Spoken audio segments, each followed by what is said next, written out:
Hello दोस्तों, तो कैसे आप सभी लोग स्वस्थ होंगे, मस्त होंगे।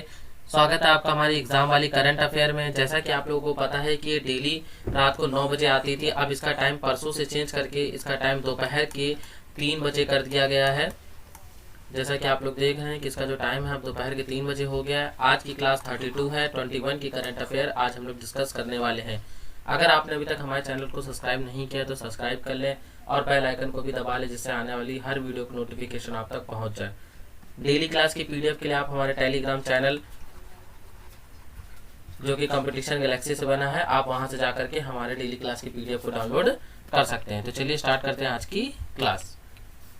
पहला क्वेश्चन हमारा, हाल ही में लखनऊ में नया pharmaceutical research and innovation institute स्थापित किया गया। तो आपको बता दें कि लखनऊ में नया एक pharmaceutical research and innovation institute स्थापित किया गया है। मुख्यमंत्री योगी आदित्यनाथ ने एक उच्च स्तरीय बैठक की और उसमें कहा कि प्रदेश में फार्मास्यूटिकल सेक्टर के विकास की संभावनाओं पर उन्होंने मंथन भी किया और आदेश भी दिया कि जितने भी फार्मा सेक्टर हैं उनमें शोध संसाधन को प्रोत्साहित करने के लिए प्रदेश में एक नए फार्मास्यूटिकल रिसर्च एवं इनोवेशन की स्थापना की जाए और स्थापना किया भी गया है, जो कि लखनऊ में बना है। नेक्स्ट क्वेश्चन हमारा, हाल ही में एके जैन को पेट्रोल और प्राकृतिक गैस नियामक बोर्ड का अध्यक्ष नियुक्त किया गया है। तो याद रखना कि पेट्रोल और प्राकृतिक गैस नियामक बोर्ड का जो अध्यक्ष है वो किसे नियुक्त किया गया, तो वो एके जैन को नियुक्त किया गया। एके जैन के बारे में बता दें तो ये सरकार के पूर्व कोयला सचिव जो थे वो एके जैन ही थे और अब ये पेट्रोल और प्राकृतिक गैस नियामक बोर्ड का अध्यक्ष बन चुके हैं। आपको एक और चीज बता दें कि इनका जो कार्य होता है ये होता है कि जितने भी पेट्रोलियम प्राकृतिक गैस रिलेटेड जितने भी कंपनियां हैं या जितने भी संस्थाएं हैं उनको लाइसेंस देने का काम जो है वो एक अध्यक्ष ही करता है और उनकी ही निगरानी में सारी गतिविधियां होती हैं। तो ये सारी की सारी जिम्मेदारी जो होती है ये पेट्रोल और प्राकृतिक गैस नियामक बोर्ड अध्यक्ष की होती है, जो कि अब एके जैन की होगी। नेक्स्ट क्वेश्चन हमारा, हाल ही में प्रतिमा फुल्लर न्यूयॉर्क पुलिस विभाग में सर्वोच्च रैंकिंग वाली दक्षिण एशियाई महिला बनी है। आपको याद रखना है कि जो प्रतिमा भुल्लर है वो न्यूयॉर्क की पुलिस विभाग में सर्वोच्च रैंकिंग वाली दक्षिण एशियाई की पहली महिला बनी है। तो भारत मूल की याद रखना है कि जो भारत मूल की जो पुलिस अधिकारी कैप्टन प्रतिमा भुल्लर जो है वो न्यूयॉर्क पुलिस विभाग में सर्वोच्च रैंकिंग पाने वाली दक्षिण एशियाई महिला बन चुकी हैं। आपको ये भी याद रखना है कि जो माल्डोनाडो क्वींस के साउथ मेंशन हिल में जो कि 102वें पुलिस परिषद का संचालन करती हैं। नेक्स्ट क्वेश्चन हमारा, हाल ही में तीसरी G20 टूरिज्म वर्किंग ग्रुप की बैठक जो है श्रीनगर में आयोजित की जाएगी। आपको पता है G20 की जो बैठकें हैं वो भारत में हो रही हैं, उसी की जो तीसरी G20 बैठक है टूरिज्म वर्किंग ग्रुप की जो बैठक है वो श्रीनगर में कंडक्ट कराई जाएगी। आपको बता दें कि भारत में 22 से 24 मई तक का श्रीनगर के तीसरे G20 टूरिस्ट वर्किंग ग्रुप की मेजबानी करेगा। केंद्रीय मंत्री जो जितेंद्र सिंह है उन्होंने कहा है कि श्रीनगर में G20 बैठक से जो जम्मू कश्मीर है, जो वहाँ का जो एक नगर है श्रीनगर, उसको अपनी वास्तविकता में क्षमता दिखाने का एक अवसर मिलेगा, जो कि एक दुनिया में और देश में एक सकारात्मक संदेश को लेकर के जाएगा। नेक्स्ट क्वेश्चन हमारा, हाल ही में भारतीय सेना की गजराज कौर ने असम में जल राहत अभ्यास आयोजित किया है। तो याद रखिएगा, भारत सेना की गजराज कौर जो है उन्होंने असम में जल राहत अभ्यास आयोजित किया है। तो इसमें याद रखना है कि जो इन्होंने किस पे किया है, तो याद रखेंगे कि भारतीय सेना की गजराज कौर ने असम में मानस नदी पर हगरामा जो ब्रिज है उसमें जल राहत का आयोजन किया था। इस अभ्यास में भारतीय सेना के अलावा सशस्त्र सीमा बल की बात करें जो SSB कहलाती है और राष्ट्रीय आपदा प्रतिकार बल जो NDRF होती है और राज्य आपदा प्रतिकार बल जो SDRF होती है और उसी के साथ साथ DMRF, ये सारी प्रतिनिधियां भी भाग लेंगी। नेक्स्ट क्वेश्चन हमारा, इंटरनेशनल म्यूजियम डे जो है 18 मई को मनाया गया।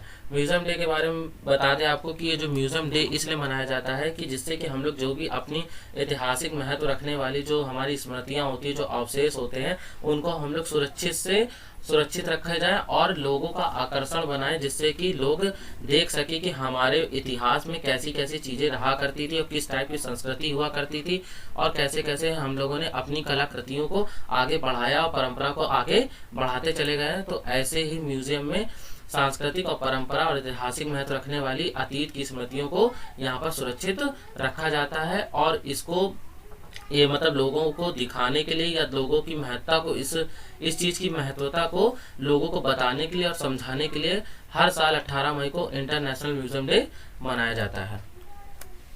नेक्स्ट क्वेश्चन हमारा, हाल ही में गौरी खान ने अपनी नई किताब my life in design launch की है। तो आपको पता है गौरी खान जो है वो शाहरुख खान की वाइफ है और ये एक डायरेक्टर भी हैं और प्रोड्यूसर भी बहुत बड़ी हैं। आपको बता दें गौरी खान ने अपनी किताब जो उन्होंने अभी लॉन्च करी है माई लाइफ इन डिज़ाइन, उसमें उन्होंने अपने परिवार और मुंबई में उनके जो निवास जो कि मन्नत नाम से मशहूर है, उसकी भी काफ़ी सारी इसमें तस्वीरें जो है माई लाइफ इन डिज़ाइन में इन्होंने उसमें शामिल की है। और उन्होंने इसके द्वारा मतलब इसी के द्वारा उन्होंने इम्पोर्टेंट जितने भी इनके प्रोजेक्ट्स थे उसको भी उसमें बताया है कि आगे कौन कौन से प्रोजेक्ट्स इनके चलेंगे या और कौन कौन से वर्तमान में इनके चल रहे हैं।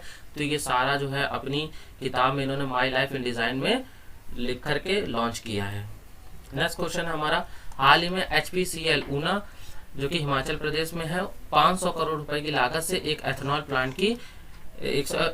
प्लांट स्थापित करेगा। तो याद रखिएगा जो हिंदुस्तान पेट्रोलियम कॉर्पोरेशन लिमिटेड है HPCL, जो ऊना जिले के जीतपुर बहेरी में 500 करोड़ रुपए की लागत से एक एथेनॉल संयंत्र को स्थापित करेगा। यह एथेनॉल संयंत्र जो है कांगड़ा, हमीरपुर और बिलासपुर के स्थानीय लोगों और किसान के स्वरोजगार के अवसर भी पैदा करेगा। साथ ही साथ जो पंजाब के पड़ोसी जिलों में जो अनाज आधारित एथेनॉल संयंत्र है उनको भी इससे बहुत ही लाभ होगा। तो याद रखिएगा HPCL ने 500 करोड़ की लागत से एथेनॉल प्लांट को स्थापित किया है, जो कि कहां पर, ऊना हिमाचल प्रदेश में। नेक्स्ट क्वेश्चन हमारा, हाल ही में कन्नौज में इंटरनेशनल ओरोमा पार्क का फेज 1 पूरा किया गया। आपको बता दें ये जो इंटरनेशनल ओरोमा पार्क है ये एक प्रकार से इत्र पार्क भी है, इसको हम लोग इत्र पार्क नाम से भी जानेंगे। यहाँ पर आपको पता है कन्नौज जो फेमस है वो कन्नौज जो है इत्र की नगरी के नाम से फेमस है। इत्र की नगरी जो है उसको कन्नौज को कहा जाता है। वैसे ही कन्नौज में जो बन रहा इत्र पार्क बहुत जल्द शुरू हो जाएगा। अब ग्लोबल इन्वेस्टर मीट के साथ ही इसका शुभारंभ किया जाएगा और ये करीब 60 एकड़ की जमीन में बन रहे पार्क में इंफ्रास्ट्रक्चर का 95% जो काम हो पूरा हो चुका है। नए पार्क बनने से एक ही छत के नीचे कारोबारियों को सभी सुविधाएं भी मिलेगी और अंतर्राष्ट्रीय परफ्यूम म्यूजियम के अलावा सुगंध एवं सुरस विकास केंद्र भी बनाए जाएंगे। तो ये याद रखना है कि कन्नौज में इंटरनेशनल ओरोमा पार्क का फेज 1 पूरा किया गया और कन्नौज को हम लोग इत्र नगरी के नाम से भी जानते हैं, जहां पर एक इत्र पार्क बहुत ही जल्द शुरू होने वाला है। नेक्स्ट एंड आज का लास्ट क्वेश्चन हमारा, हाल ही में सबसे ज्यादा प्राप्त GI टैग की लिस्ट में उत्तर प्रदेश दूसरे स्थान पे हो गया। आपको बता दें जियोग्राफिकल इंडिकेशन का मतलब होता है कि वहाँ की कोई एक ऐसी चीज जो मतलब उसके नगर को प्रदर्शित करे या उसके उस स्टेट को प्रदर्शित करे जो वहाँ का फेमस हो। जैसे कि अगर हम बात करें अपने उत्तर प्रदेश में काला नमक चावल हो गया है ना, ये सब चीजें हो गई। और केरल की, तो ये सब मतलब कि उस राज्य को बढ़ावा देने के लिए और या उस वस्तु को बढ़ावा देने के लिए हर राज्य या हर स्टेट में क्या होता है कि हर राज्य और हर नगर में एक GI टैग दिए जाते हैं। उसी GI टैग में जो उत्तर प्रदेश है वो दूसरे स्थान पर पहुंच गया और पहले स्थान पर जो है वो हमारा तमिलनाडु है और दूसरे स्थान पर हमारा यूपी है और तीसरे स्थान पे कर्नाटका है। ठीक है, तो ये आपको याद रखना है कि GI टैग में सबसे ऊपर तमिलनाडु, फिर उत्तर प्रदेश, फिर कर्नाटक है। तो ये हमारी आज की क्लास थी। अगर आपको हमारी क्लास अच्छी लगी है तो वीडियो को लाइक किया करिए और अपने दोस्तों के साथ शेयर किया करिए। और अगर जो भी इसमें प्रॉब्लम हो रही है, आपको जैसा कंटेंट चाहिए, तो आप उस चीज़ को कमेंट सेक्शन में आकर कमेंट करके हमको बता सकते हैं। Thank you so much.